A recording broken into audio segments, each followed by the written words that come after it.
Selamat sejahtera, Waalaikum Tajahal. Saya Suman Sivam kembali lagi dari channel kita Rakyat Malaysia. Baru-baru ini saya ada post satu gambar di TikTok. Ya, post ini di Facebook saya 2021 punya semasa ada Batahan Jawi. Saya tulis di situ, saya sekolah Cina, belajar bahasa Mandarin, tak ada pun tukar bangsa jadi Cina, tetap bangsa Tamil. Tapi di Malaysia pelik, belajar Jawi boleh jadi Melayu ataupun Islam ya.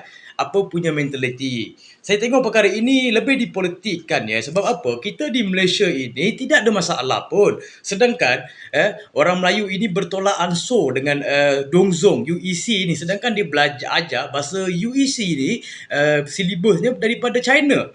Kita pun tidak ada masalah. Sedangkan majoriti dah bantah pun tidak jadi apa-apa. Tetapi di Malaysia, minoriti ataupun segelintir minoriti yang pemikiran sempit, mereka akan kaitkan dengan banyak perkara, akan trigger, akan koyak, akan takut dengan suatu benda. Sedangkan benda itu berkaitan pendidikan dan ilmu, tidak ada masalah.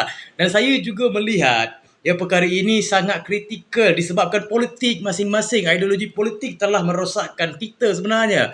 Berapa kita nak takut ini cuma ilmu. Kalau kamu nak belajar, belajarlah. Ramai je pun yang belajar hadis, belajar Al-Quran sedangkan dia bukan Islam. Benda ni tak ada masalah.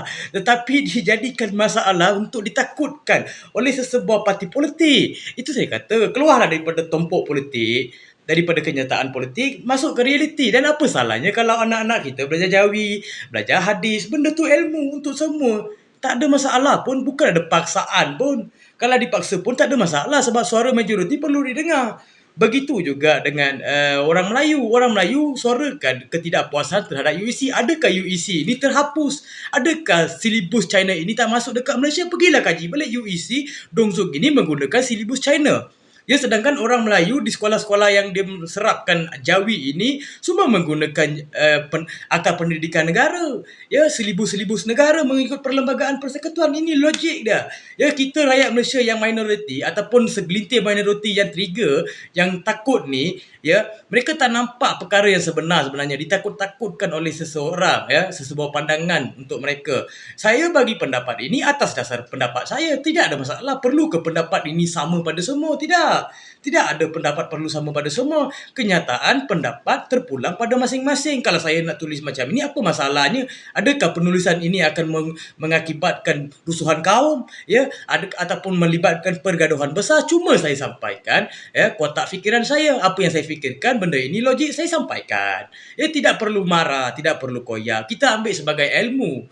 Ya, sebab apa? Dekat Malaysia inilah satu-satunya negara minoriti nak dihormati, tetapi minoriti kebanyakan segelintir ini tidak menghormati pendapat majoriti. Ya, kita perlu ikut majoriti dan minoriti itu angka betul, tapi pendapat ini keseluruhan kita kena terima. Siapa punya pendapat win, dialah menang. Ya, kita bukannya ditindas. Tengok top 10 orang kaya di Malaysia. Adakah orang Melayu punya semua? Tidak. Cina banyak. Tapi adakah orang Melayu trigger, orang Melayu marah, orang Melayu takut? Tidak.